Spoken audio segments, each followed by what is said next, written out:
હું કઈ જમીન ઠાકર કે મુકેશ દોશીના વિચારધારા નથી જોડાયેલો, હું વ્યક્તિગત નથી જોડાયેલો. હું તો ફક્ત ભાજપની વિચારધારા સાથે જોડાયેલો છું. આ ભાજપ રાજકોટ શહેર ભાજપનો સૌથી કાળો દિવસ છે આજે. છેલ્લા 2 વર્ષથી અમે આંદોલન કરીએ છીએ, પણ ક્યારેય પણ અમારી ધરપકડ કરવામાં આજ શું કામ હવે શું કામ લોકો ધરપકડ કરવા માંગે છે? આ ભાજપ રાજકોટ શહેર ભાજપનો સૌથી કાળો દિવસ છે આજે. આ ભાજપ રાજકોટ શહેર ભાજપનો સૌથી કાળો દિવસ છે આજે. અમે તો ફક્ત જે ગેરબંધોને ઠરાવ છે, જેમાં માતા પિતા દાદા દાદીનો નિયમ છે, અમે એનો વિરોધ કરીએ છીએ. જેમાં પાર્ટ ટાઈમ જગ્યાએ ફૂલ ટાઈમ ભરતી કરવી, અમે એનો વિરોધ કરીએ છીએ.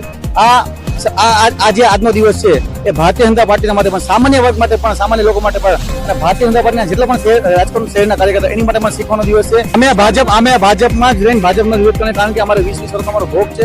હું કઈ જમીન ઠાકર કે મુકેશ દોશીના વિચારધારા નથી જોડાયેલો, હું વ્યક્તિગત નથી જોડાયેલો. હું તો ફક્ત ભાજપની વિચારધારા સાથે જોડાયેલો છું. હું કઈ જમીન ઠાકર કે મુકેશ દોશીના વિચારધારા નથી જોડાયેલો, હું વ્યક્તિગત નથી જોડાયેલો. હું તો ફક્ત ભાજપની વિચારધારા સાથે જોડાયેલો છું. આ ભાજપ રાજકોટ શહેર ભાજપનો સૌથી કાળો દિવસ છે આજે.